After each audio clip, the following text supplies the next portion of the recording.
అంటాడు కదా!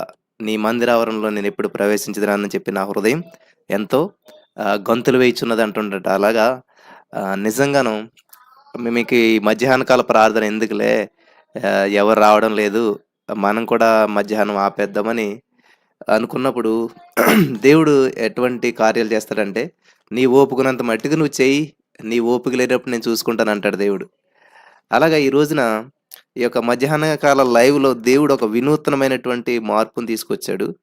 ఈరోజు మీరు డేట్ గమనించాలి. 24/1/24 మరి ఒక 40 మందన్నా వస్తే గ్రేట్ అనుకునేటువంటి ఈ లైవ్‌లోకి దేవుడు 450 మందిని ఈరోజు తీసుకొనొచ్చాడు. మిట్ట మధ్యాహ్నం కాదండి. ఉదయం 3:30కి 450 మంది రావటం అన్నది నేనేమి టీవీ స్పీకర్‌ని కాదు, లేపోతే నేనెక్కడో పెద్ద సంఘం కట్టినటువంటి వ్యక్తిని కాదు. ఒక ఆర్డినరీగా చిన్న యూట్యూబ్ లైవ్ మాత్రమే ఇస్తున్నటువంటి మరి ఈ యొక్క కార్యక్రమాన్ని దేవుడు ఎంతగా ఆశీర్వదించాడంటే 450 మంది ఈరోజు ఉదయం 3:30 ప్రార్థనలో పాలుపంచుకున్నప్పుడు నిజంగా చాలా ఆశ్చర్యం అనిపించిందనమాట. దేవుడు చేసే కార్యాలు కంటికి కనిపించవు, చెవికి వినిపించవంట. ఏ ఫ్లెక్సీలు ఎయలేదు, ఏ టీవీ యాడ్‌లు ఇవ్వలేదు. ఎక్కడ కూడా ఏమీ చేయకుండా మరి అనేక మందిని దేవుడు ఆకర్షితులుగా చేసి నాకు ఫోను చేసి చెప్తుంటే చాలా ఆశ్చర్యం అనిపించింది చాలామంది. నేను మా ఫ్రెండ్‌కి చెప్పానండి. మా ఫ్రెండ్ కువైట్‌లో ఉంటది. మా ఫ్రెండ్ ఖత్తర్‌లో ఉంటది. సో, ఇలాగా ఒకరినొకరు మేము ఎంకరేజ్ చేసుకుంటూ మరి ఈ యొక్క లైవ్ కార్యక్రమంలో పాలుపంచుకున్నాం. ఇదంతా కూడా దేవుని యొక్క కృప. మేము చాలా చూసాం. కొంతమందైతే మేమెక్కడ పాలుపంచుకోము, ఎక్కడ ప్రార్థన చేయము.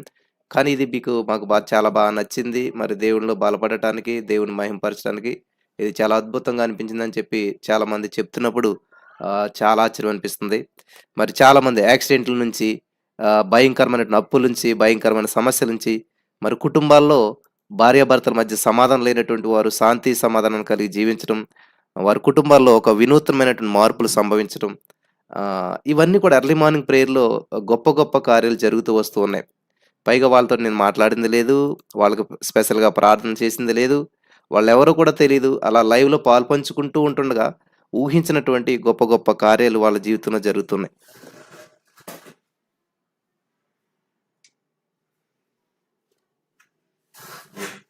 ఇది నిజంగా కేవలం పరిశుద్ధాత్మ దేవుని యొక్క కార్యం అని చెప్పి నేను నమ్ముచున్నాను. ఎందుకంటే ఒక మనిషిని బట్టి జరిగేటువంటి కార్యాలైతే ఇవేమీ కాదు. పరిశుద్ధాత్మ దేవుడు మనతో మాట్లాడుతూ ఉన్నాడు గాబట్టే ఈ యొక్క అద్భుతమైనటువంటి కార్యాలు జరుగుతూ ఉన్నాయి. హల్లెలూయా! మీరంతా కూడా ఆశీర్వదించబడుతున్నారని చెప్పి నేను నమ్ముచున్నాను. మీ జీవితంలో జరిగినటువంటి కార్యాన్ని చిన్నదైనా సరే, మరి ఎటువంటిదైనా సరే వెంటనే మాకు పంచుకోవటం మర్చిపోవద్దు. ఎందుకంటే మీ సాక్ష్యాన్ని బట్టి అనేక మంది మరి ప్రభావితమవుతూ ఉన్నారు. అనేక మంది దీవించబడుతున్నారు.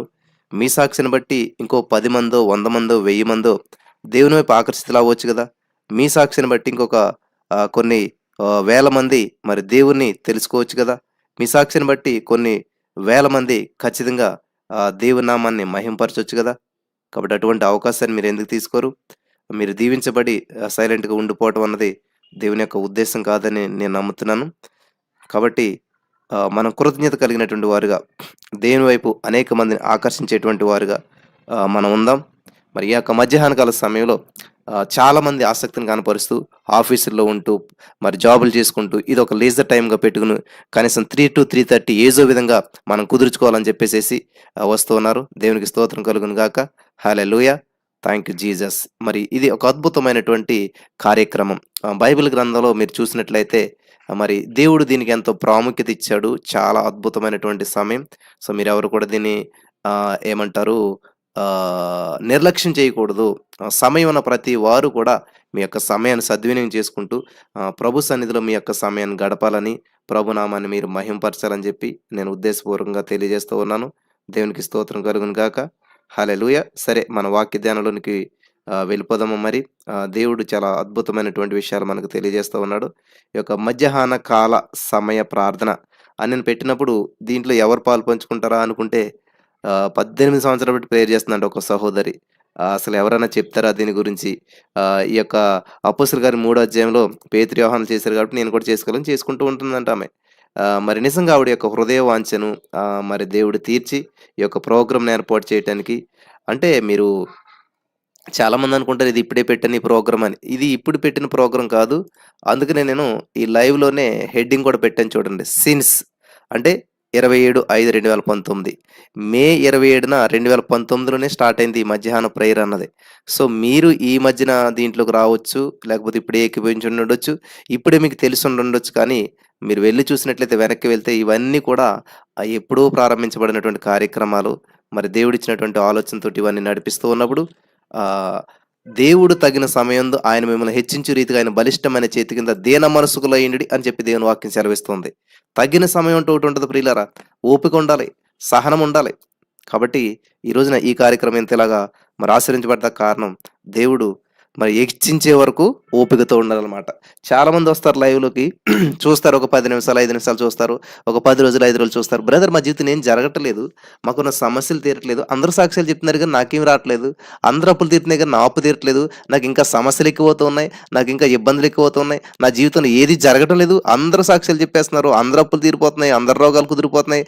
అందరు భార్యాభర్తలు కలిసిపోతున్నారు కానీ నా జీవితంలో ఏ మార్పు రావట్లేదు అంటుంటారు చాలామంది. ప్రియులారా, ఒక్కొక్కరికి ఒక్కొక్క సమయం ఉంటది. ఒక్కొక్కరికి ఒక్కొక్క మరి సమస్య ఉంటది. కాబట్టి అందరి సమస్యలు ఒకటి కాదు.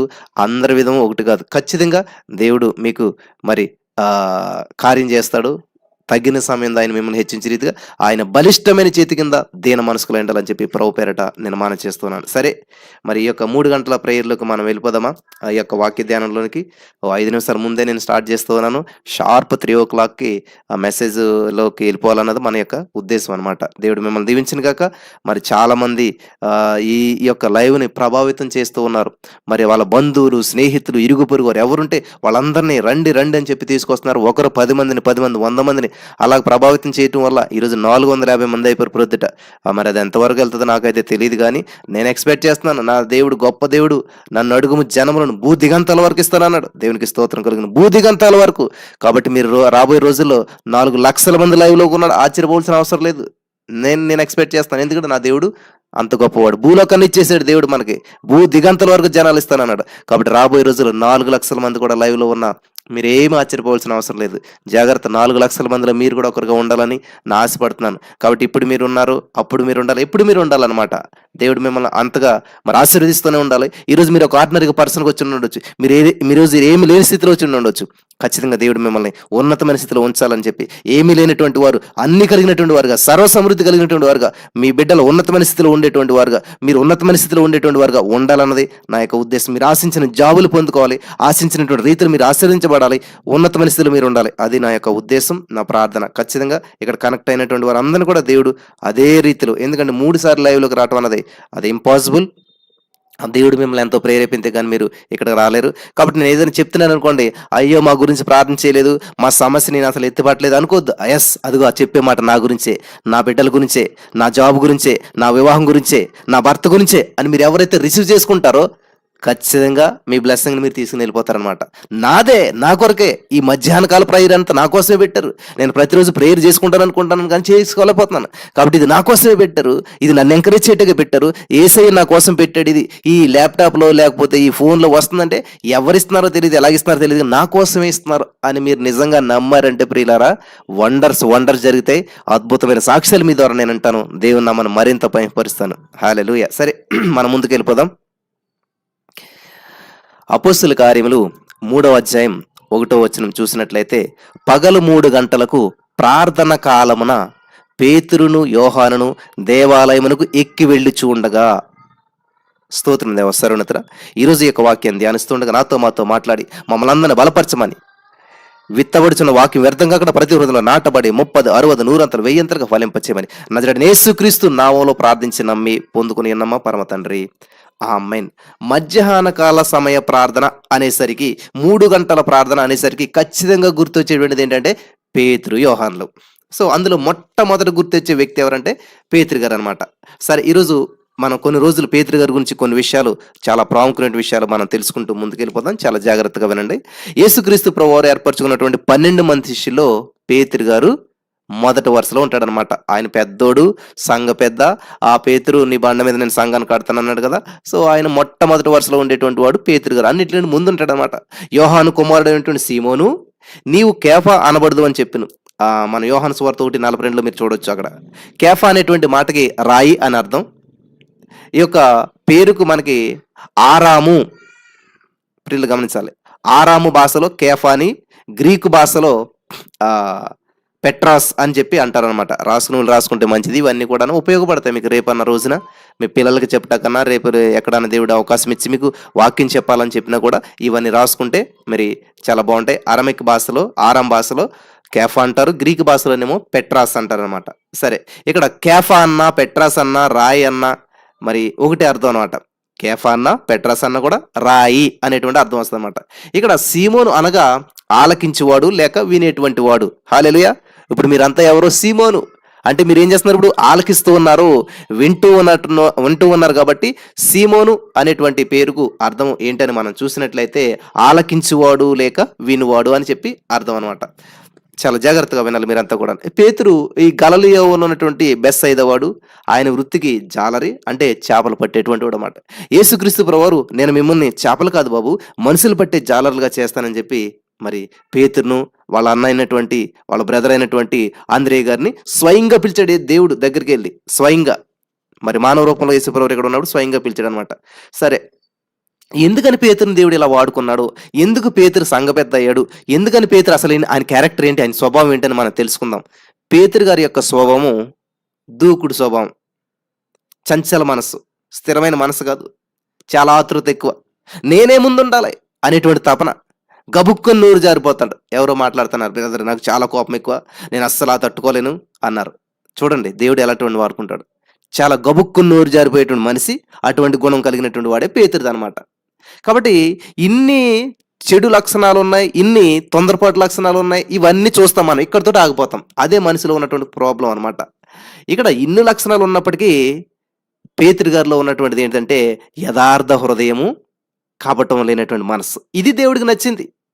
అంతేగాని దూకుడు స్వభావం, సంచల మనసు, ఆతృత ఎక్కువ, తొందరపాటు ఎక్కువ, గబుకు నోరు జారిపోతాడు, ఇవన్నీ పట్టించుకోలేదంటండి. యథార్థ హృదయం ఉన్నదంట, యథార్థమైనటువంటి హృదయం ఉన్నదంట ఆయనకి, కపటం లేనటువంటి మనసు ఉన్నదంట. కాబట్టి ఈరోజున దేవుడు నిన్ను నన్ను వాడుకోవాలంటే యథార్థత, కపటం లేని మనసు చాలా ముఖ్యం.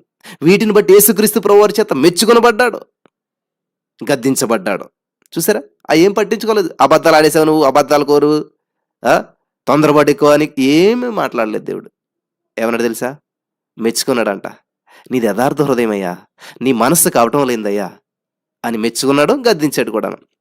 మరి దేవుడు ఎలా సేవకు పిలిచాడంటే మత్తయి సువార్త 4:19 చదువుకున్నట్లయితే, నా వెంబడరండి నేను మిమ్మల్ని మనుషులను పట్టేటువంటి జాలలుగా చేస్తాను అని చెప్పి వాళ్ళతో చెప్పాడు. వెంటనే వాళ్ళు ఏం చేశారు? వెంటనే, ఇది గమనించాలి.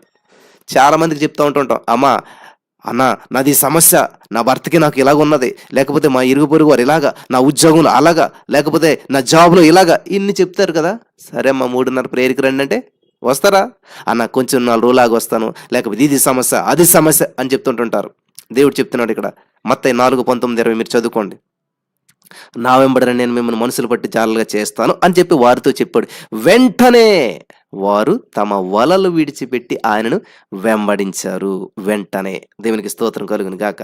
లూకా సువార్త 5:4-5 మీరు చదువుకున్నట్లయితే, యేసుక్రీస్తు ప్రభువారు మరి నీవు దోణి లోతును నడిపించు, చేపలు పట్టడానికి నీ వలలు వేయిడి అని చెప్పి సీమోనుతో చెప్పాడు.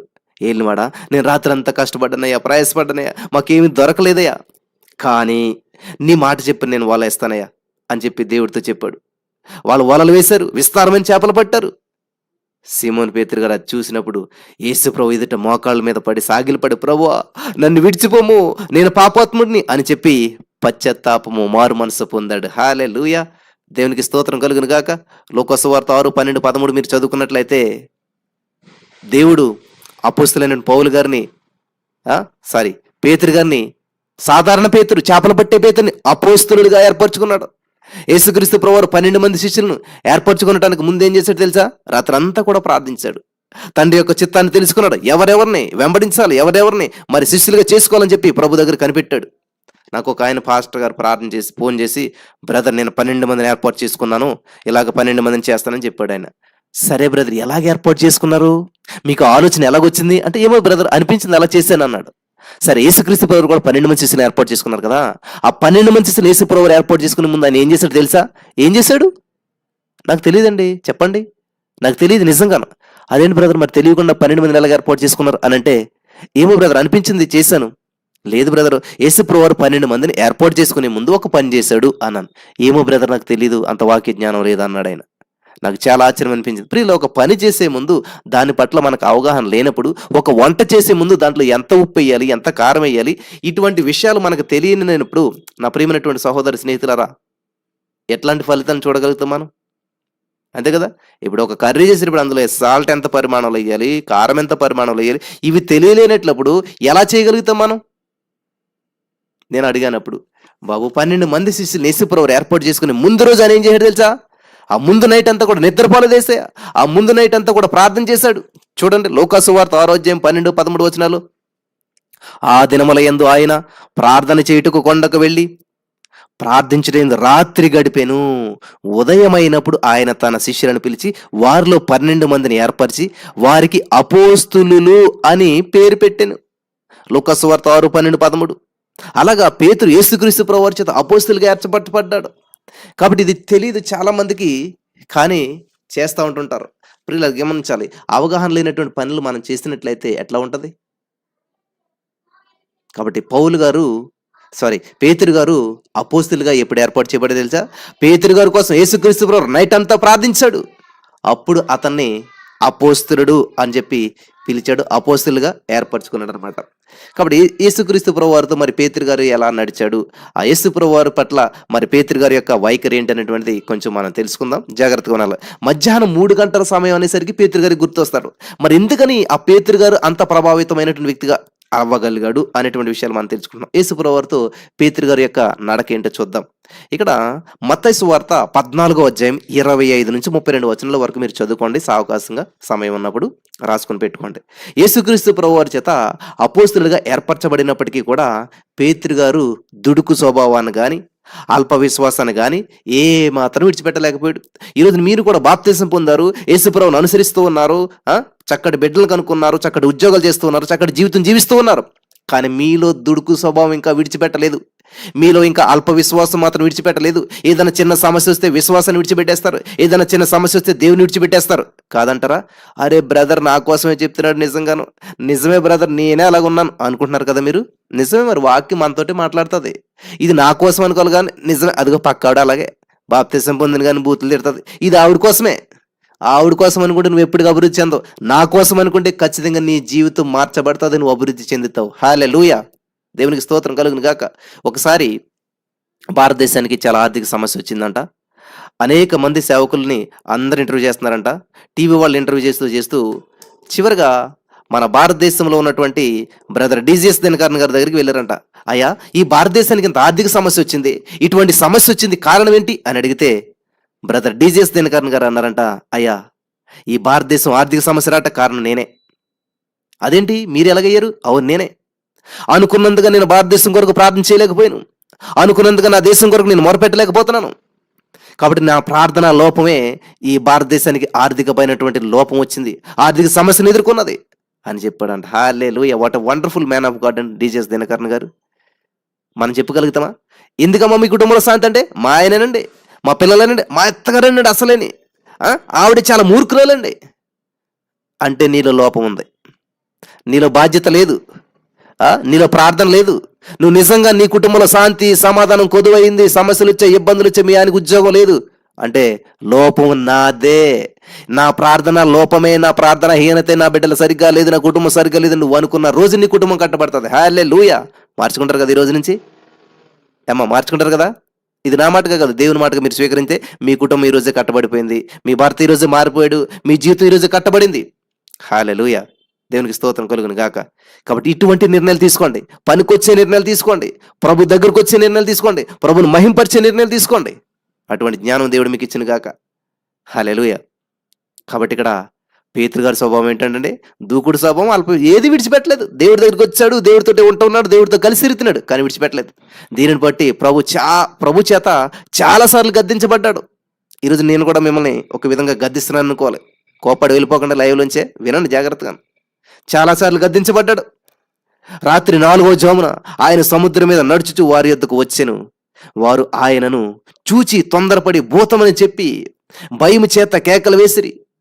వెంటనే యేసుక్రీస్తు ప్రభువు దయం తెచ్చుకోండి, నేనేనయ్యా, భయపడొద్దు అని వారితో చెప్పాడు. పేతురు, ప్రభువా నీవే అయితే నీళ్ల మీద నడిచినప్పుడు మరి నేను కూడా నడిచుటకు నాకు సెలవు ఇమ్మని చెప్పి ఆయనతో చెప్పాడు.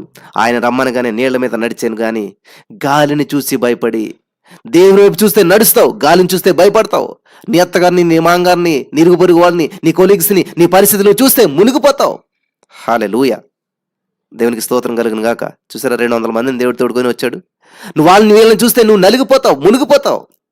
కాబట్టి నీ అత్తగారిని దృష్టిలో పెట్టుకోవద్దు, నీ మామగారిని దృష్టిలో పెట్టుకోవద్దు, నీ చుట్టుపక్కల వాళ్ళని దృష్టిలో పెట్టుకోవద్దు, నీ కొలీగ్స్ని దృష్టిలో పెట్టుకోవద్దు. నువ్వు భక్తిలో ముందుకు వెళ్ళాలనుకుంటే ప్రభువునే చూడాలి, ప్రభు వైపే చూడాలి. బ్రదర్ నన్ను హింస పెడుతున్నారు వీళ్ళంతా కూడాను. యేసు ప్రభువుని చూడు, సిలువలో ఆయనకి మేకులు దిగ్గొట్టారు, ముళ్ళ కిరీటం పెట్టారు, తాగడానికి నీళ్ళు కూడా ఇవ్వట్లేదు. కానీ ఏమంటున్నాడు, ఎంత టార్చర్ పెడుతున్నారు బాబు నన్ను మీరు అంటలేదు ఆయన. ప్రభువా వీళ్ళు ఏం చేస్తున్నారు, వీళ్ళకి తెలియదు, వీళ్ళని క్షమించు. అది రావాలి. ఏసైనా చూసుకో, నువ్వు ఎవరిని చూడొద్దు, ఏ పాస్టర్ని చూడొద్దు, ఏ పాస్టర్ని కంపేర్ చేసుకోవద్దు, యేసు ప్రభువుని కంపేర్ చేసుకోవాలి. హల్లెలూయా. కాబట్టి గాలిని చూసి భయపడి మునిగిపోయాడంట. ఈరోజు మీరు చాలా మంది భక్తిలో తగ్గిపోట కారణం, ప్రార్థనలో తగ్గిపోట కారణం, మీ అత్తగారో మీ మామగారో లేకపోతే మీరు పొరుగు వారు వాళ్ళని వీళ్ళని చూసి, లేకపోతే ఏదో సేవకుడిని చూసి, అరే ఆ సేవకుడు ఎంతో మంచోడు అనుకున్నాను, ఇలా మోసం చేశాడే, ఆ సేవకుడు ఎంతో మంచోడు అనుకున్నాను కానీ ఇలాగ అయిపోయాడే అని చెప్పి చాలా మంది దిగజారిపోయారు. జాగ్రత్త. ఒకవేళ మీరు అలా దిగజారిపోతే, మునిగిపోతున్నట్లయితే, భక్తిలో దిగజారిపోయినట్లయితే, ప్రార్థన జీవితం తగ్గిపోయినట్లయితే, ఈరోజు దేవుడు చెప్తున్నాడు. పేతురు ఏం చేశాడు తెలుసా? నీటిని మునిగిపోతూ ప్రభువా నన్ను రక్షించమని చెప్పి కేకలు వేస్తాను. మోకరించండి, కేకలు వేయండి. దేవా నా ప్రార్థన జీవితం కట్టుకుంటాను, నేను నా జీవితాన్ని బాగు చేసుకుంటాను అని చెప్పి మీరు మోకరించి కేకలు వేసినట్లయితే, ప్రభువా నన్ను రక్షించమని చెప్పి కేకలు వేశాను. వెంటనే యేసుక్రీస్తు ప్రభువు చెయ్యి చాపి అతన్ని పట్టుకొని, అల్ప విశ్వాసి ఎందుకు సందేహపడితివి అని పేతురుతో చెప్పాడు. ఇక్కడ పేతురును అల్ప విశ్వాసి అని చెప్పి దేవుడు గద్దించాడు. మత్తయి సువార్త 14:25-32 వరకు మీరు చదువుకోవచ్చు. మత్తయి సువార్త 16:21-23 వచనాలు మీరు చదువుకున్నట్లయితే, యెరూషలేమునకు వెళ్ళి పెద్దల చేతను, ప్రధాన యాజకుల చేతను, శాస్త్రుల చేతను అనేక హింసలు పొంది చంపబడి 3వ దినమున లేచడం అగత్యమని యేసు తన శిష్యులకు తెలియజేయ సందర్భం మనం అక్కడ చూస్తా ఉన్నాం. అలా తెలియజేస్తూ ఉన్నప్పుడు పేతురు గారు ఏమన్నాడు తెలుసా? పేతురు గారు దగ్గరగా వెళ్ళాడు యేసయ్య దగ్గరికి. యేసు ప్రభువు చేయి పట్టుకున్నాడు. పట్టుకుని ఏమన్నాడు తెలుసా? ప్రభువా అది నీకు దూరమవును గాక, అది నీకన్నడు కలగకూడదు గాక అని ఆయన గద్దింపసాగింది. అయితే ఆయన పేతురు వైపు తిరిగి, సతానా నా వెనుకకు పొమ్ము, నీవు నాకు అభ్యంతర కారణమై ఉన్నావు అంటూ గద్దించాడు. గమనించాలి, ప్రేమించేవాడు గద్దిస్తాడంట. తండ్రి తను ప్రేమించిన కుమారుని గద్దించి శిక్షించినంట. ఇక్కడ పేతుర్ని దేవుడు ఏం చేస్తున్నాడు అండి? గద్దిస్తూ ఉన్నాడు. యోహాను సువార్త 13:5-8 వచనాలు మీరు చదివినట్లయితే, ప్రభు పళ్ళెములో నీళ్లు పోసి శిష్యుల పాదాలను కడుగుతూ ఉన్నప్పుడు, ఆయన కట్టుకున్నాడు తువాలతో వాళ్ళ పాదాలు తుడుతూ ఉన్నప్పుడు, సీమోను పేతురు దగ్గరకు వచ్చాడు. పేతురు అన్నాడు, దేవుడు ప్రభు నా పాదాలు కడగొద్దు అంటే, నీవెన్నడూ కూడా నా పాదాలు కడగరాదు అని చెప్పి యేసు ప్రభువుతో అంటే, యేసు నేను నిన్ను కడగనిడలా నాతో నీకు పాలు లేదన్నాడు. వింటున్నారా ప్రియులారా? ఇది చాలా ప్రముఖమైన విషయాలు. మార్కు సువార్త 14:29-72 వరకు మీరు చదువుకోండి సమయమైనప్పుడు. అందరూ కూడా అభ్యంతరపడినా కానీ నేను అభ్యంతరపడినని చెప్పి పేతురు గారు అంటూ ఉన్నాడు. కొన్ని గంటల్లోపే శపించుకున్నట్టుకు, ఒట్టు పెట్టుకున్నట్టుకు మొదలు పెట్టాడంట. యేసు ప్రభువుని ఎరగనని చెప్పి 3 సార్లు అబద్ధం ఆడాడు, ముమ్మారు బొంకాడు. అయితే ప్రభువు మాట జ్ఞాపకం చేసుకొని సంతాపపడి ఏడ్చాడంటండి. ఇదే పేతులో ఉన్న గొప్పతనం. యోధా కూడా తప్పు చేశాడు కానీ సంతాపపడలేదు, ప్రభు దగ్గరికి రాలేదు. పేతురు మరి ఏం చేశాడు తెలుసా? 3 సార్లు అబద్ధం ఆడాడు. వెంటనే దేవుడు చెప్పిన మాట జ్ఞాపకం చేసుకున్నాడు. నీకు సమస్యల్లో దేవుని మాట గుర్తుకొస్తే నువ్వు సంతాపపడతావు, ఏడుస్తావు, దేవుని దగ్గరికి మరలా వస్తావు. దేవునికి స్తోత్రం కలుగును గాక. హల్లెలూయా. నా ప్రియమైనటువంటి సహోదరి సీతన చాలా జాగ్రత్తగా వినాలి. యోహాను సువార్త 6:60-69 వచనాలు మీరు చూసినట్లయితే, యేసుక్రీస్తు ప్రభువారు బోధ విని ఆయన శిష్యులు అనేకులు ఇది కఠినమైన మాట, ఇది ఎవడ విరగలడని చెప్పుకొనిచున్నారు, దీనిని గురించి చనుగొనిచున్నారని చెప్పి తనకు తానే ఎరిగి మీరు కూడా అభ్యంతరపడుచున్నారా అంటున్నాడు. అప్పటి నుండి ఆయన శిష్యులు అనేకులు వెనుక తీసి మరి ఎన్నడూ కూడా ఆయన వెంబడించలేదు. మీరు కూడా వెళ్ళిపోవాలని చెప్పి ఉన్నారా అని 12 మందిని కూడా అడగగా, సీమోను పేతురు, ప్రభువా ఎవని యొద్దకు వెళుదము, నీవే నిత్య జీవపు మాటలు గలవాడు, నీవే దేవుని పరిశుద్ధుడు అని మేము విశ్వసించి ఎరిగి ఉన్నామని ఆయనతో చెప్పాను. ఈ రోజున ఈ లైవ్లో ఉన్నటువంటి ఈ 215, 220 మంది మీరు డెసిషన్ తీసుకోండి. ఎక్కడికెళ్తున్నారు మీరు? ఏం చేస్తూ ఉన్నారు? ఎటువైపు చూస్తున్నారు మీరు సమస్యలొచ్చినప్పుడు? దేవుని వైపు చూస్తున్నారా? లోకంలాగా, లోకుల్లాగా, అవిశ్వాసుల్లాగా సమస్యలొచ్చినప్పుడు కృంగిపోతూ, లొంగిపోతూ ఉన్నారా మీరు? దయచేసి గమనించాలి. దేవుడు పేతురు గారు చెప్తున్నట్టుగా నీవే నిత్య జీవపు మాటలు గలవాడు. నీ మాటలోనే జీవం ఉందయ్యా. మేము ఎక్కడికెళ్తాం? ఏం చేస్తాం? నీవే దేవుని పరిశుద్ధుడివయ్యా. మేము విశ్వసించి ఎరుగుతున్నాం అని చెప్పి ఆయనతో చెప్పాడంటండి. హల్లెలూయా! దేవునికి స్తోత్రం కలుగును గాక. యేసుక్రీస్తు ప్రభువారు మరి మత్తయి సువార్త 16, 13 నుంచి 17 వచనాలు కూడా మీరు చదివినట్లయితే, ఫిలిప్పుదైనటువంటి కైసరియా ప్రాంతాలకు వచ్చి మనిషి కుమారుడు ఎవడని చెప్పుకొనుచున్నారని చెప్పి తన శిష్యులను అడగగా, సీమోను పేతురు, నీవు సజీవుడగు దేవుని కుమారుడని క్రీస్తు అని చెప్పాను. అందుకు యేసు, సీమోను బరయోనా, నీవు ధన్యుడవు. పరలోకమందున్నటువంటి నా తండ్రి ఈ సంగతి నీకు బయలుపరిస్తేనే గాని నరుడు నీకు బయలుపరచలేదు అంటూ యేసుక్రీస్తు ప్రభువారు అక్కడ మెచ్చుకున్నాడు. వీళ్ళు గమనించాలి, మనం మెచ్చుకోవాలి మనుషుల్ని. వాళ్ళలో ఉన్న లోపాలను చూపించి వాళ్ళని నిందించొద్దు ఎప్పుడు కూడాను. మనుషుల్లో ఉన్నటువంటి పెద్ద ప్రాబ్లం ఇదనమాట. వాళ్ళెంతో మేలు చేస్తారో, వాళ్ళెంతో మీకు హెల్ప్ చేస్తారో, ఇవన్నీ పక్కన పెట్టేసేసి వాళ్ళలో ఉన్న లోపాలను ఎత్తి చూపిస్తూ, వాళ్ళలో ఉన్నటువంటి లోపాలను ఎత్తి చూపిస్తూ మాట్లాడుతుంటుంటారు. ఇది చాలా ప్రాముఖ్యమైన విషయం, చాలా జాగ్రత్తగా వినాలి. దేవుడు ఏం చేశాడంటండి? మెచ్చుకున్నాడు. దేవుడు మెచ్చుకున్నాడు పేతుర్ని. అబద్ధాలు ఆడాడు 3 సార్లు, దూకుడు స్వభావం ఇన్ని ఉన్నా కూడా దేవుడు పేతుర్ని మెచ్చుకుంటూ ఉన్నాడు. కాబట్టి మీ భర్తలో ఉన్న లోపాలను ఎత్తి చూపకండి, మెచ్చుకోండి. మీ భార్యలో ఉన్న లోపాలను ఎత్తి చూపించకండి, మెచ్చుకోండి. మీ చుట్టుపక్కల ఉన్నటువంటి వారి జీవితాల్లో ఉన్నటువంటి లోపాలను ఎత్తి చూపించకండి, వారిలో ఉన్న బలహీనతను ఎత్తి చూపించకండి. మంచిని చూడండి, మెచ్చుకోండి. అప్పుడు వాళ్ళ జీవితాలు బాగుపడతాయి. వాళ్ళ జీవితంలో ఎంత బలహీనలో అంత బలమైన కార్యాలు చేయగలుగుతారు వాళ్ళు. కాబట్టి ఈ రోజున మన జీవితంలో అద్భుతాలు చూడకపోవటం కారణం, మన కుటుంబాల్లో శాంతి సమాధానం ఉండకపోవటం కారణం ఏంటి తెలుసా? ఏదో చిన్న లోపం ఉంటుంది, దాన్నే ఎత్తి చూపిస్తారు, కానీ వాళ్ళలో ఉన్న మంచి కూడా ఉంటుంది, దాన్ని మీరెవరు కూడా పట్టించుకోరు.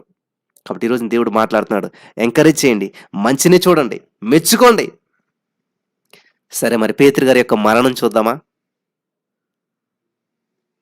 యోహాను సువార్త 21వ అధ్యాయం ప్రకారం మనం చూసుకున్నట్లయితే, ఇక్కడ యేసు ప్రభువారు వెంట నడుస్తూ, ఆయనను ప్రత్యక్షంగా చూస్తూ, ఆయన చేసినటువంటి అద్భుతమైనటువంటి ఆశ్చర్యకార్యాలను కన్నులారా తిలకిస్తూ, నీటిని ద్రాక్షారసంగా మార్చడం, దెయ్యాలను వెళ్ళగొట్టడం, రోగులను స్వస్థపరచడం, 5 రొట్టెలు 2 చేపలు 5,000 మంది తినటం, లాజరును సమాధిలో నుంచి లేపటం, యేసుక్రీస్తు ప్రభు రూపాంతరం పొందడం, ఇలా యేసు ప్రభు చేసిన అన్ని అద్భుతాలను పేతురు స్వయంగా చూశాడు. మానవ రూపంగా చూశాడు, మానవ కన్నులతో చూశాడు. అయినా కానీ అనేక సార్లు, అనేక మార్లు పడుతూ లేస్తూ వచ్చాడు. ఇన్ని చూసినా కూడాను ఇదంతా కూడా యేసు ప్రభు ఈ లోకంలో ఉన్నంత వరకే. ఆయన మరణించి తిరిగి లేచిన తర్వాత పేతురు పరిశుద్ధాత్మతో నింపబడటంతో ఆయనను గురించి ధైర్యంగా యేసే క్రీస్తు అని చెప్పి, ఆయనే దేవుడని చెప్పి సాక్ష్యమిస్తూ వచ్చాడు. హల్లెలూయా! అమ్మ, వింటున్నారా? జాగ్రత్తగా వినండి. మైండ్ డైవర్ట్ అవ్వనివ్వకండి, అటు ఇటు మైండ్ వెళ్ళిపోనివ్వకండి. కాన్సన్ట్రేషన్గా వినండి, దృష్టి పెట్టండి. ఒక పెన్ను పుస్తకం పెట్టుకుని రాసుకుంటూ వినండి, ఏకాగ్రత చేయండి. ఇన్ని అద్భుతాలు చూశాడు, ఇన్ని చూశాడు యేసు ప్రభువు భూమి మీద ఉన్నంత కాలం. ఇన్ని చూసినా కానీ పేతురు ఏం చేయడు తెలుసా? పడిపోతూ లేస్తూ, పడుతూ లేస్తూ, పడుతూ లేస్తూ వచ్చాడు. కానీ ఒక్కసారి పరిశుద్ధాత్మ చేత నింపబడిన తర్వాత ఆయన ధైర్యం చూడాలి. యోహాను సువార్త 21వ అధ్యాయం చూసినట్లయితే, పేతురు ఎటువంటి మరణం పొందబోతున్నాడో యేసు ప్రభువు పేతురు గురించి ముందుగానే తెలియజేశాడు. చరిత్రకారుడైనటువంటి హెజీ జిప్సన్ సేకరించినటువంటి సమాచారాన్ని బట్టి, పేతురు గారు వృద్ధాప్యంలో ఉన్నప్పుడు నీరో చక్రవర్తి పేతురు గారిని చంపాలని చెప్పి పథకం వేసి ఉన్నాడంట, పథకం వేశాడంట. దానిని తెలుసుకున్నటువంటి ఆయన శిష్యులు ఆ రోము పట్టణాన్ని విడిచి వెళ్ళిపోమని చెప్పి బ్రతిమాలితే, అక్కడ నుంచి అయిష్టంగానే బయలుదేరాడంట పేతురు గారు. అయితే వెళ్ళిపోదారనుకున్నాడు. ఆ పట్టణం ద్వారం వైపు వస్తున్నటువంటి పేతురుకు యేసుక్రీస్తు ప్రభువారు అతని వద్దకు వస్తున్నట్లుగా కనిపించిందంట. వెంటనే పేతురు సాష్టాంగపడి, ప్రభువా, ఎక్కడికి వెళ్తున్నావు అని అడిగినంట. అందుకు యేసు, నేను మరలా సిలువ వేయబట్టుకు వచ్చిందని చెప్పాడంట. గమనించాలి ప్రియులారా, ఈ విషయాలు మీరు ఎక్కడ వినకపోవచ్చు. పేతురు శిష్యులు బతిమారారంట, అయ్యా, రోమా చక్రవర్తి అయినటువంటి నీరో మిమ్మల్ని చంపేయాలని చెప్పి చూస్తూ ఉన్నాడు, కాబట్టి ఈ పట్టణంలో వెళ్ళిపోండి, మీరు విడిచిపెట్టి వెళ్ళిపోండి అని శిష్యులు బతిమాలితే, పేతురు గారు ఆ పట్టణాన్ని విడిచిపెట్టి వెళ్ళిపోతున్నాడంట.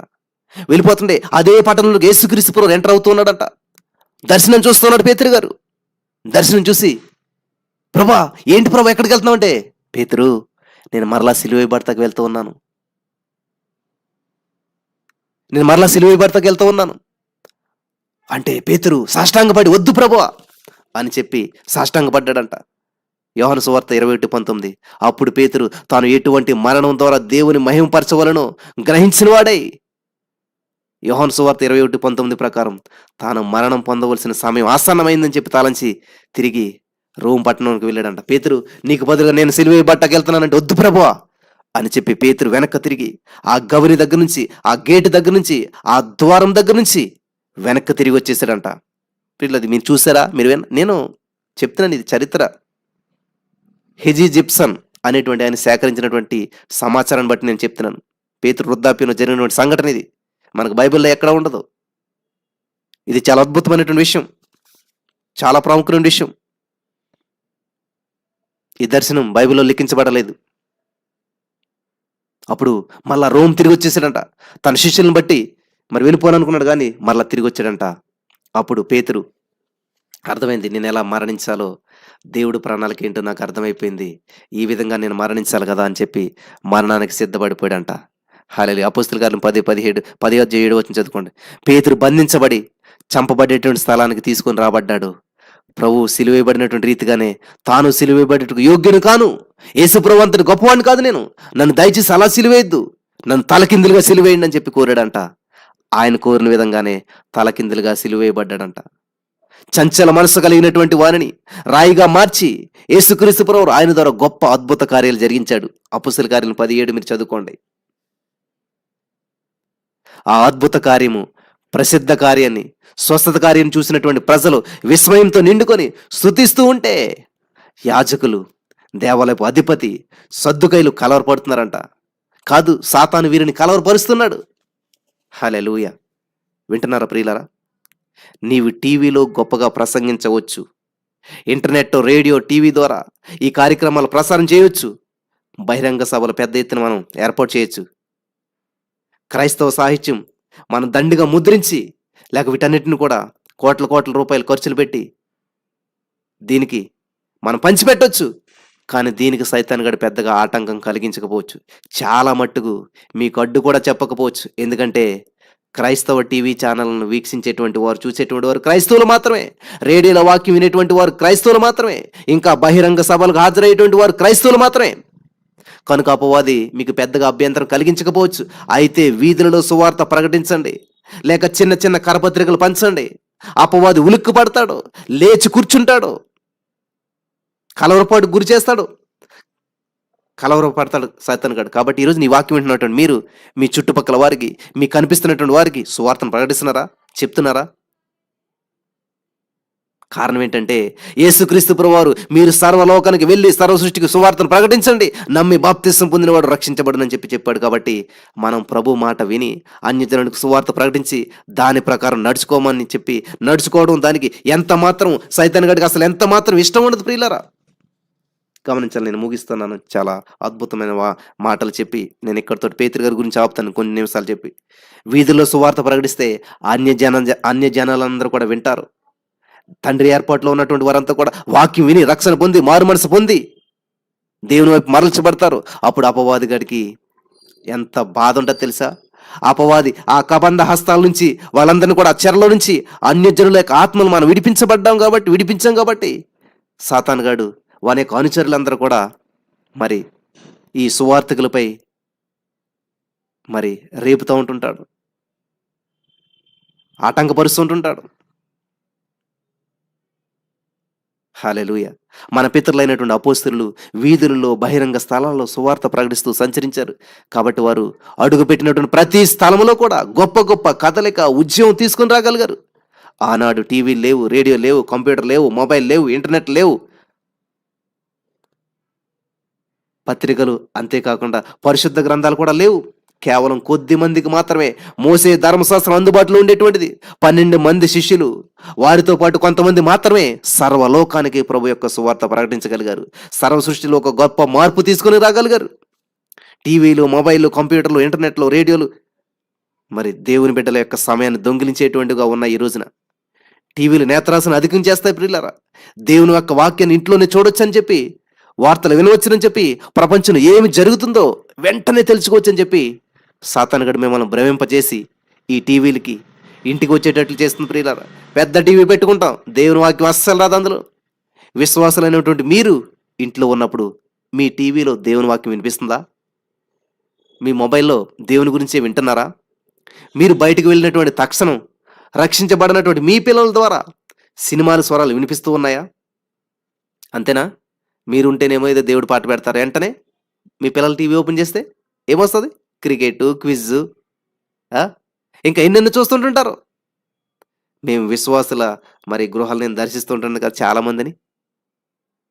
సడన్గా వెళ్తుంటుంటే ప్రార్థన చేద్దామని చెప్పి తెలియకుండానే వాళ్ళ టీవీలో సినిమా పాటలు చాలా గట్టిగా వినిపిస్తుంటాయి. మా పక్కనే ఉంటారు, మా పక్కనే ప్రార్థనలకు వెళ్తారు, చర్చిలకు వెళ్తారు, కానీ ఎప్పుడు 24 గంటలు అమ్మ తగ్గించనని చెప్పినా సరే పెద్ద సౌండ్ పెట్టి సినిమా పాటలు పెట్టి చాలా ఇబ్బంది పెడుతుంటారు. పాస్టర్ గారు వస్తారు, కాలింగ్ బెల్ మోగిన వెంటనే ఛానల్ మారిపోతుంది. హల్లెలూయా, స్తుతి, మహిమ. ఇప్పుడు దాకా స్తుతించిందేంటి? సినిమా పాటలు. పూర్వకాలం అంటే ఇప్పుడు ఉన్నాయనుకోండి, సినిమా హాల్ ఎక్కువగా ఉండేటువంటి అనమాట. ఇప్పుడు ఏమైపోయింది, వాటి సంఖ్య తగ్గిపోయింది. సినిమా హాల్ లేవు ఇప్పుడు. ప్రస్తుతం సినిమా హాల్ లేవు. మంచిదేనా? మంచిది కాదు. ప్రతి ఇల్లు సినిమా హాల్ అయిపోయింది ఇప్పుడు. సినిమా హాల్ ఎందుకు తగ్గిపోయి అంటే, ఇన్నాళ్ళు ఎక్కడో ఊరికో ఎక్కడో ఒక సినిమా హాల్ ఉండేది, కానీ ఇప్పుడు ఏంటి, ప్రతి ఇల్లు సినిమా హాల్గా మారిపోయింది. నా ప్రియమైనటువంటి సహోదర స్నేహితులారా, టీవీల ద్వారా మేలు కంటే కీడే అధికంగా జరుగుతుంది. గమనించాలి. యేసుతోనే టీవీగా పోదుమా, అడ్డుగా వచ్చు వైర్ని గెలవను అని గంభీరంగా పాడేటువంటి చాలామంది ప్రస్తుతం యేసుతోను టీవీలోకి పోదుమా, యేసు ప్రవర్త కలిసి టీవీలోకి పోదుమని అంటూ టీవీల ముందు అతుక్కుపోతున్నారు. ఇంకా మొబైల్ సంగతి సరే, దాన్ని అరచేతిలోనే స్వర్గం చూపిస్తామని చెప్పి ఈ రోజున అనేకమైనటువంటి యాడ్లు వస్తూ ఉన్నాయి. ఇప్పుడు అవి చాలా ఫ్యాషన్ అయిపోయింది. వీటి పిచ్చి లేనటువంటి వారు లేదంటే ఎవ్వరు లేరు. అందరికీ మొబైల్ పిచ్చి ఎక్కువైపోయింది. మొబైల్ ఉండటం తప్పు అంటలేదు. ఈ రోజున ఈ మొబైల్ ద్వారా మీ ప్రోగ్రామ్ మీరు చూడగలుగుతున్నారు. ఇది చాలా అవసరమైందే. కానీ అనవసరమైన మాటలు మాట్లాడుతూ వింటూ సమయానంతా కూడా వ్యర్థపరుస్తూ ఉన్నారు. ఇంటర్నెట్, నెట్ అంటే తెలుగులో వల.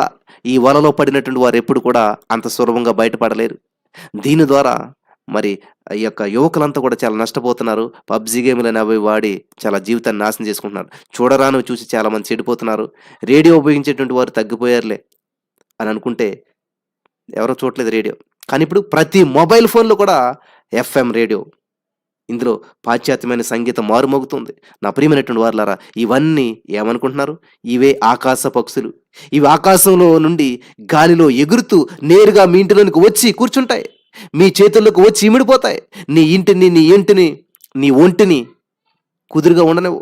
మీ ఇల్లు దేవుని ఆలయాలకు బదులుగా సాతాను నిలయాలుగా మారిపోతూ ఉన్నాయి. అందుకే దావీదురాజు అంటాడు, వ్యర్థమైన వాటిని చూడకుండా నా కన్నులు త్రిప్పివేయము. కీర్తన 119:37లో ప్రార్థించాడైన. కాబట్టి వీటిని ఉపయోగించుట నీ జీవితాలకు మంచిది కాదు. నా మట్టుకైతే వీటికి దూరంగా ఉండటం మేలు అని చెప్పి మీరు అనుకోవాలి. కాబట్టి ఈరోజు నీ యొక్క వాక్యం విన్నట్టు నా ప్రియమైనటువంటి సహోదరి స్నేహితులారా, మన జీవితాన్ని మార్చుకుందామా, ప్రభుకు సమీపించుకుందామా? అటువంటి భాగ్యం దేవుడు మీకు అనుగ్రహించును గాక. ఆమెన్. నేను రోజుకు ఒక అర్ధగంట మాత్రమే ఈ యొక్క వాక్యాన్ని మీ ముందుకు తీసుకురావాలని చెప్పి, ఈ యొక్క మధ్యాహ్న కాల సమయం యొక్క ప్రాముఖ్యతను మీకు తెలియజేయాలని చెప్పి నేను ఆశపడుతున్నాను. Praise God. ఈరోజు 215 మంది కంటే పైన వచ్చారు. ఒకవేళ మీకు పని ఉంటే పని చేసుకోండి, ఆఫీస్లో ఉంటే ఉండండి, కానీ ఒక అర్ధగంట ఖచ్చితంగా 3 to 3:30 మాత్రం మీరు 2:30కు రాగలిగితే ప్రైజ్ గాడ్. నా భార్య చక్కటి వర్షిప్ చేస్తుంది. దేవుడు చక్కటి స్వరం ఇచ్చాడు. చక్కగా మీరు మనసును సిద్ధపరుస్తుంది అనమాట. ప్రతి ఎక్సర్సైజ్ చేయడానికి ముందు వార్మప్ ఉంటుంది. ప్రతి భోజనం చేయడానికి ముందు చేతులు వాష్ చేసుకోవాలి, అలాగే గిన్నెలు కడుక్కోవాలి, క్లీన్ చేసుకోవాలన్నమాట. నా భార్య పని చేస్తుంది అనమాట. మీ హృదయాలన్నీ క్లీన్ చేస్తుంది. అటు ఇటు ఆలోచన చేస్తూ ఉంటుంటారు కాబట్టి మీ మనసునంతా కూడా సిద్ధపరిచి మీ హృదయాలు తెరిచిపెట్టి అక్కడ కూర్చోబెడుతుంది అనమాట. అప్పుడు నేను వచ్చి ఆ తెరవబడిన హృదయంలో వాక్యం వేస్తాను. కాబట్టి పాటలు ఏముందండి, అర్ధగంట ఏముందండి అని మీరు అనుకోకండి. ఈ 1 hour వెరీ వెరీ ఇంపార్టెంట్. నేను 1 hour మించి నేను దాటను. నేను టైం ఖచ్చితంగా పాటిస్తాను. ఎంత 3:27 అయింది, 3:30కి నేను క్లోజ్ చేసేస్తాను. కాబట్టి ఈ సమయంలో మనం ఒకరి నిమిత్తం ఒకరు ప్రార్థన చేసుకుందాం. నేర్చుకున్నారు ఈరోజు ఏమైనాను, పేతురు గారు తప్పించుకుని మరణాన్ని వెళ్ళిపోవాలనుకున్నప్పుడు మరి ఆ దేవుడు ఎలాగా ప్రత్యక్షమయ్యి మరలా మరి ఆయనకి జ్ఞానోదయం కలిగించాడు, మరలా ఎలాగొచ్చి చక్కగా మరి సిలువ వేయబడ్డాడో ఇదంతా కూడా మీరు తెలుసుకున్నారని చెప్పి నేను నమ్ముతున్నాను. కాబట్టి ఈ సమయంలో ఒకరి నిమిత్తం ఒకరు ప్రార్థన చేసుకుందాం. మీ జీవితంలో ఏదైనా సమస్య ఉంటే వెంటనే మరి కామెంట్ రూపంలో పెట్టండి. మీ సమస్యను చదివి అనేక మంది ప్రార్థన చేస్తారు. ఇక్కడ ఆల్మోస్ట్ 200 మంది ఉన్నారు ప్రియులారా. చూడండి మీరు కావాలంటే ఆ వాచింగ్ అనేటువంటి దగ్గర ఎంతమంది ఉన్నారు చూసారు కదా! 200 మంది ఉన్నారు. సో 200 మంది మీ సమస్య కొరకు ప్రార్థన చేస్తారు. మీరు వారి సమస్య కొరకు ప్రార్థించండి. ఇలా ఒకరి నిమిత్తం ఒకరు మనం ప్రార్థన చేసుకుంటూ ముందుకెళ్ళిపోదాం. దేవాది దేవుడు అద్భుతమైన కార్యాలు చేయడానికి ఆయన సిద్ధంగా ఉన్నాడు. దేవునికి స్తోత్రం. కాబట్టి సమస్యలను కామెంట్ రూపంలో పెట్టి మీరు మర్చిపోండి. మీ కొరకు అనేక మంది ప్రార్థన చేస్తారు. అనేక మంది మీ కొరకు ప్రార్థన చేస్తారు. కాబట్టి మీరు అనేక మంది కొరకు ప్రార్థన చేయండి. ఇది చాలా అద్భుతమైనటువంటి ఆలోచన. కాబట్టి మీకు తెలియనటువంటి వారి కొరకు మీరు ప్రార్థన చేయటం దేవుడిచ్చినటువంటి అద్భుతమైన అవకాశం. హల్లెలూయా! స్తోత్రం దేవా సర్వోన్నతుడా. ఇదిగో నా ప్రభువా, ఇక్కడ ఎవరికైతే ఏ సమస్యతోటైతే వచ్చారో వారి సమస్యలు ప్రతీదీ నీకు తెలుసు. కామెంట్‌లో పెట్టిన ప్రతీదీ నువ్వు చూస్తున్నావు. వారి జీవితంలో అద్భుతాలు చేస్తూ ఉన్నావు. యేసయ్యా, మరి వారు అనేక మంది జాబుల కొరకు ఎదురుస్తున్నారు, ప్రెగ్నెన్సీల కొరకు ఎదురుస్తున్నారు, భార్యాభర్తల మధ్య మరి అవగాహన కొరకు, మరి ఐక్యత కొరకు ఎదురు చూస్తూ ఉన్నారు. ఎంతోమంది అప్పుల నుంచి విడుదల కొరకు ఎదురు చూస్తూ ఉన్నారు. నా ప్రభు, ఎవరికి ఏ సమస్య ఉన్నా నజరేయుడైన యేసుక్రీస్తు నామములో ప్రతి సమస్యను విడిపించి ఇదిగో 200 మందిని ఈ యొక్క లైవ్‌లో నువ్వు ఉంచావు. నువ్వు ఆకర్షించావు కాబట్టి ఇక్కడికి వారు వచ్చారు నా ప్రభు. నువ్వు వారిని మేల్కొల్పావు కాబట్టి ఇక్కడికి వారు వచ్చారు నా తండ్రి. ఈ 200 మందిపై నీ అభిషేకం కుమ్మరించి ప్రతిరోజు స్థిరముగా నీ సన్నిధికి వచ్చినట్లు, నీ నామాన్ని మహింపరిచినట్లు కృప చూపించి బలపరచమని, సమస్త మహిమ మీరే తెచ్చుకోనమని, నా ప్రభు నీ దీవెన ఆశీర్వాదాలతో నడిపించమని ప్రార్థన చేస్తున్నాను. Thank you lord, thank you Jesus. నువ్వెంత నమ్మదగిన వాడు దేవా. మేము నమ్మదగిన వారు కాకపోయినప్పటికీ నీవు మమ్మల్ని ప్రేమించి ఇదిగో ఈ పరిచయను బహుగా విస్తరింపజేస్తూ ఉన్నాం.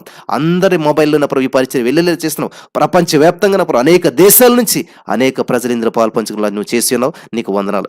ఈ యొక్క వర్తమానాల ద్వారా బలపడినట్లు ఈ 200 మరి నా ప్రభు 15 మందిని నువ్వు తీసుకుని వచ్చావు. మరి ఇంకా నువ్వు వృద్ధి చేస్తున్నావు. కొన్ని వందల వేల మందిగా నువ్వు మార్చినందుకు నీకు వందనాలు. ఇక్కడ ఉన్న వారందరిపై నీ అభిషేకం కుమ్మరించమని, నీ సన్నిధిని ప్రకాశింప చేయమని, సాయంత్రం జరగబోయేటువంటి 8 గంటల లైవ్లో కూడా అనేక మంది వచ్చినట్లు ఇదిగో ఇక్కడ ఉద్యోగాల కొరకు ఎదురు చూస్తున్నారు. నా ప్రభు వారందరిని జ్ఞాపకం చేసుకోమని, వారి జీవితాలు గొప్ప అద్భుతాలు చేయమని ప్రార్థన చేస్తున్నాను. అనేక మంది అనారోగ్య సమస్యలతో బాధపడుతున్నారు. వారికి విడుదల దయచేయమని, స్వస్థతలు అనుగ్రహించమని, యేసు నామములో ప్రతి కుటుంబంలో శాంతి, సమాధానం, రక్షణ, అద్భుతాలు చేసి నడిపించి బలపరచమని, మీరే మీ నామానికి మహిమ తెచ్చుకోమని, ప్రతి సమస్యను చూసావు, ప్రతి కామెంట్ నువ్వు చూసావు.